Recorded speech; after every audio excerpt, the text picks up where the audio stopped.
Whoa!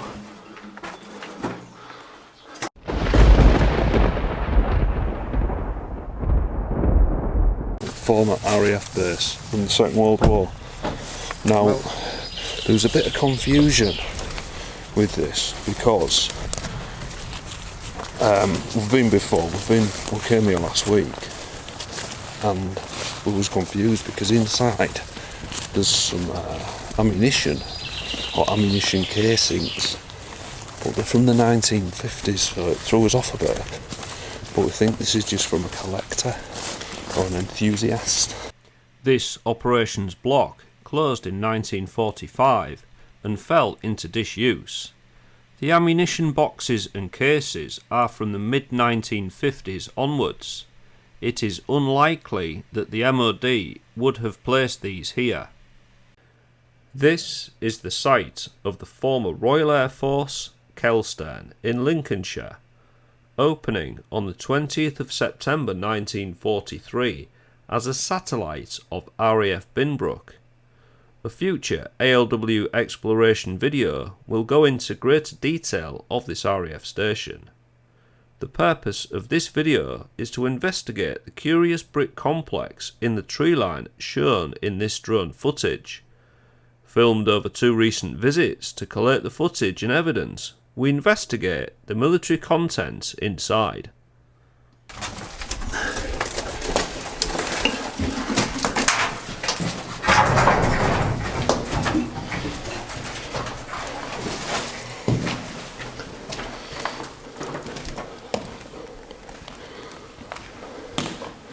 So I believe this is the central room for the command and control area, because it's got the soundproofing polystyrene tiles everywhere.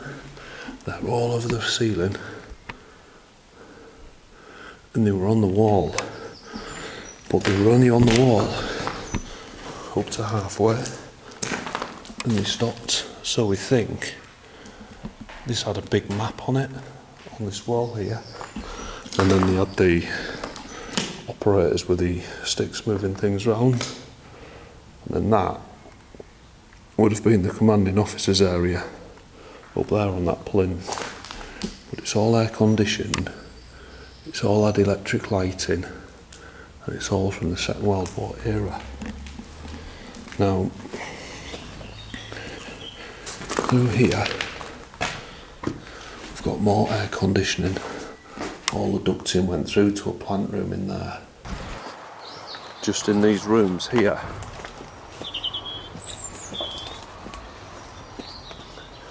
well, there's been a generator or something on that base. Would you agree, Dave? I think so, yeah. This looks like a generator room. There's a steel lifting beam there. Yeah. And a pipe. And this looks like a doorway. Thank you. Now then, boiler. So the boiler. Because this is a clean out for the flue. Here's where the flues went in. Yeah. So it's been a boiler room. Been a boiler room. Very good, Dave. Very good. Oh, it's been a boiler room. Nice. It's got old electrical cabling points.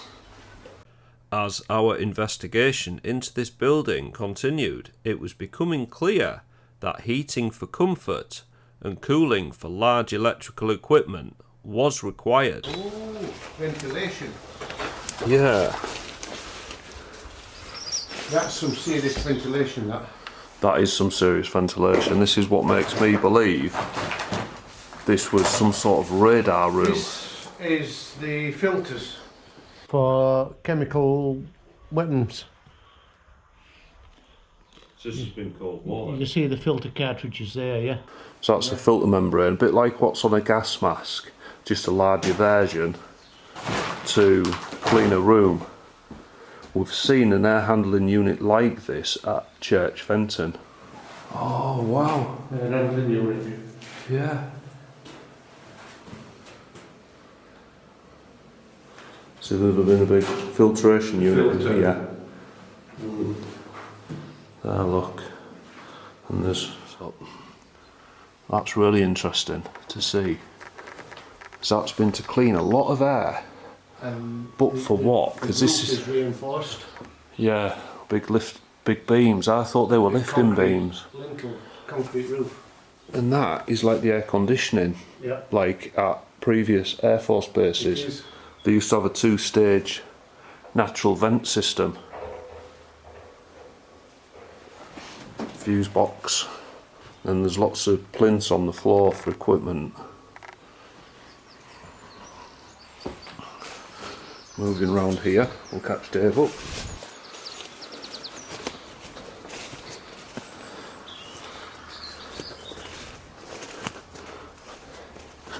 It's been a large bunker complex, this.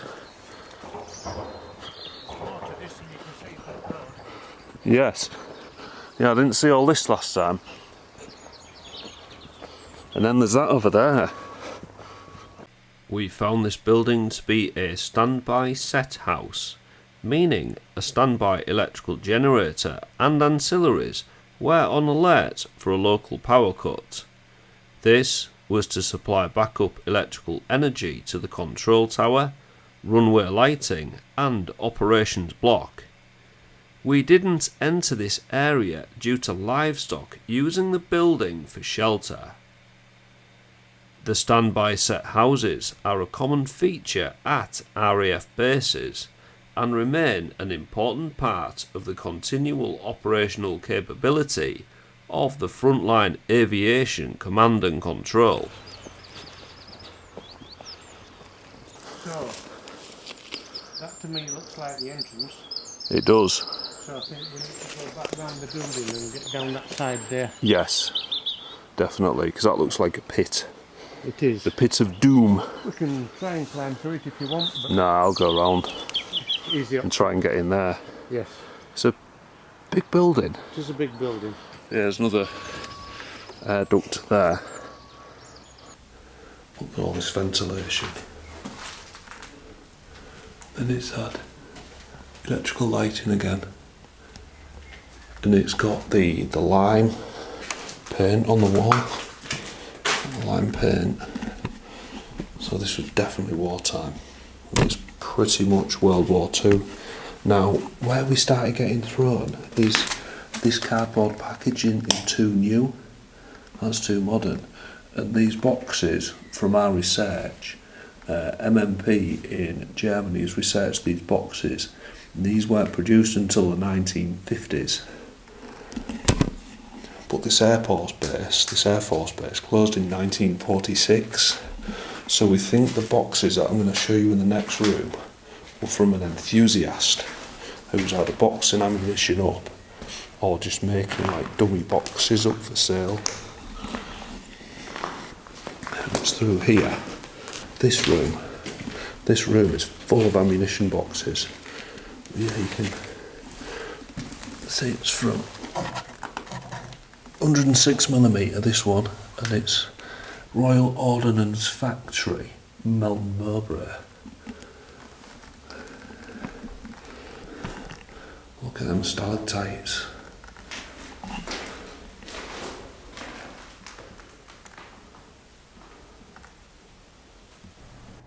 These air-conditioned rooms were likely to have been used for the planning and control of operational flight sorties from this air station.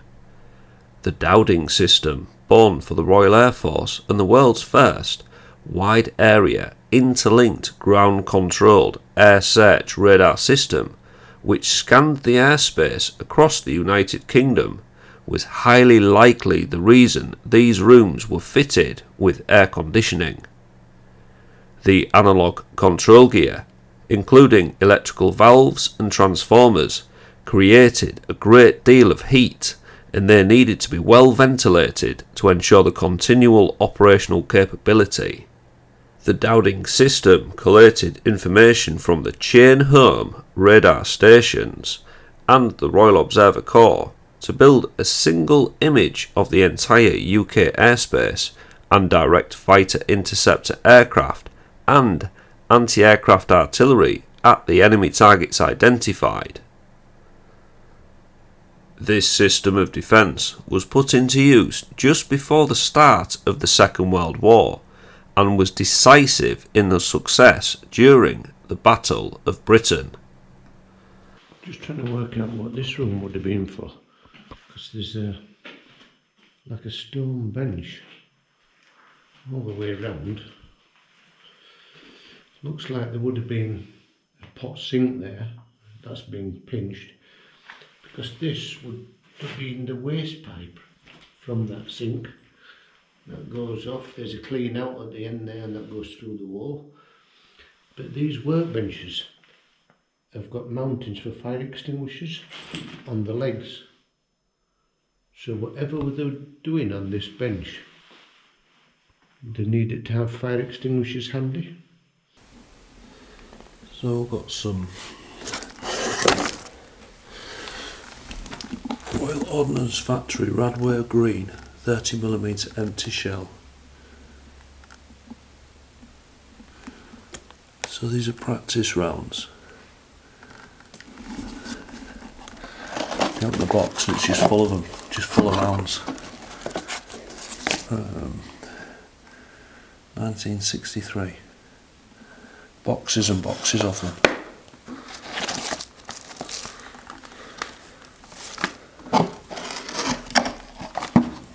There's box after box of these here. So we've got this stone workbench round. There's fire extinguisher points on the legs. So I'm guessing somebody must have sat at this bench doing a task. There's a fire extinguisher in case they needed it. Here would have been a pot sink. There's a drain for it. It would have gone out through that wall. Yeah. I don't know if these are part of what went on in here, or whether these are done something else afterwards. I wonder if someone's re-rolled this and used these intrinsically safe rooms. Probably, yeah. But its original purpose was possibly packaging ammunition. Munitions, maybe, I don't know. What else could it have been? But those fire extinguisher mountings are definitely like MOD type. Because they're like BCF heirloom ones, aren't they? BCF, yeah. Yeah. During further research, we realised that this was a dark room for the development of photographs.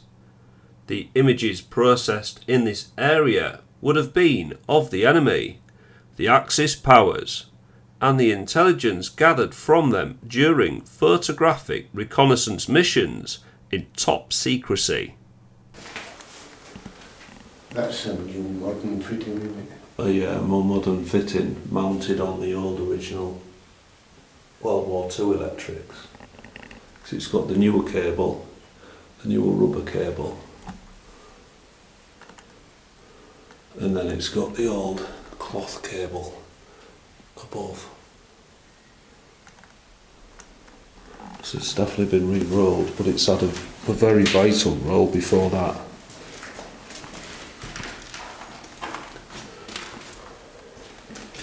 So there's all this pipework.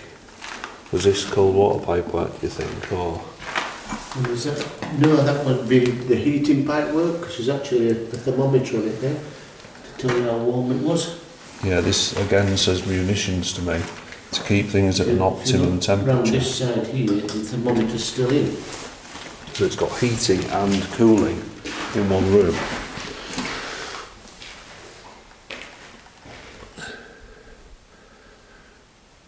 Just pondering as to what this equipment was for, because it's got heating elements controlled by thermostats. It was obviously filled with water or liquid because it's got a tap on for draining off, and it's got a thermometer at the front there to tell you how hot it is. So it's obviously for some liquid of some sort, but what, I don't know.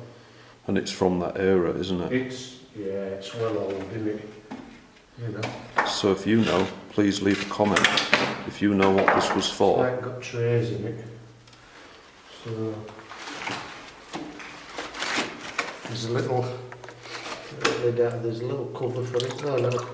Yeah. Oh, that cover goes over there, look, I bet. Yeah, Yeah. perfect fit. We believe that this was a wax melting machine and that it was used for sealing the cartridge cases shown earlier in the video.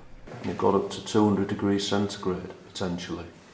If they had been doing such things like phosphorus rounds, then once they are loaded, it would have been useful to have that wax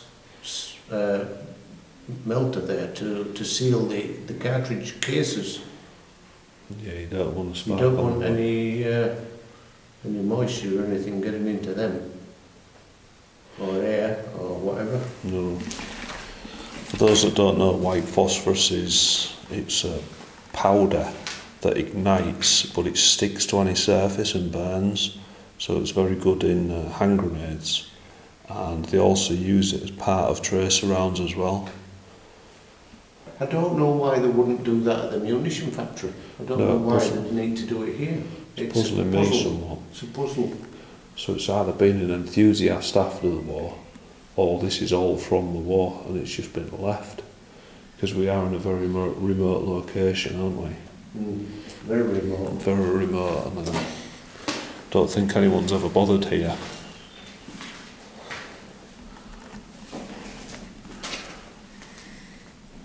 Strings for wax used to hang candles on strings. They're strings for the wax plugs. Well, yeah. I don't know what that's. That's a heater. Oh, it's a resistor, isn't it? That's an old style resistor, yeah, wire wound resistor. Different tappings on to get the different resistance values. So that reinforces that there could have been electronics equipment here, such as radar or radio. Like I say, all that ammunition stuff might not have no bearing on this building whatsoever. No. But then why have that room in there with that stone work table and the sink and the fire extinguishers on the legs? It's just very confusing. A lot of things don't tie up about this. You just can't put my finger on it. But Well, you wouldn't usually have a command centre in here no, with radar and plotters, and then be packing ammunition through there. no. I've never seen that before. They're usually done in very, very separate buildings. Absolutely. Unless it was the command centre originally and then repurposed later. Command centre in the Second World War, and then shortly after the Second World War, before it closed, in 1946, used for repacking ammunition. Probably.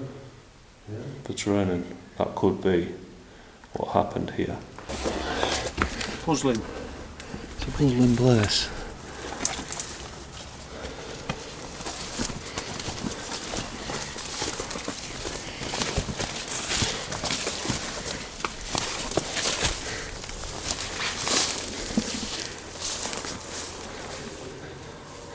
We think those big doors were for getting radar equipment in and out of. I don't think they did. No? Those are part of the original building.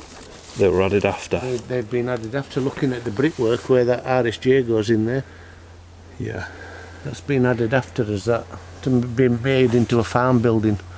Also, that joist is a bit modern. That's rolled steel. They used to cast them back then, I think.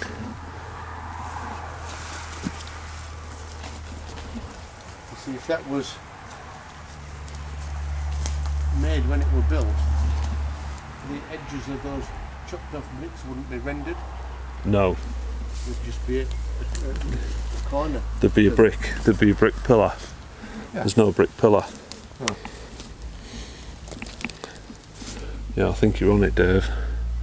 That's been put in after. You can see the wood where they'd had a felt on the roof, and they've felted to it, and it's all come away. Hence the roof's leaking now. So there we are. There you have it. There you have it, folks.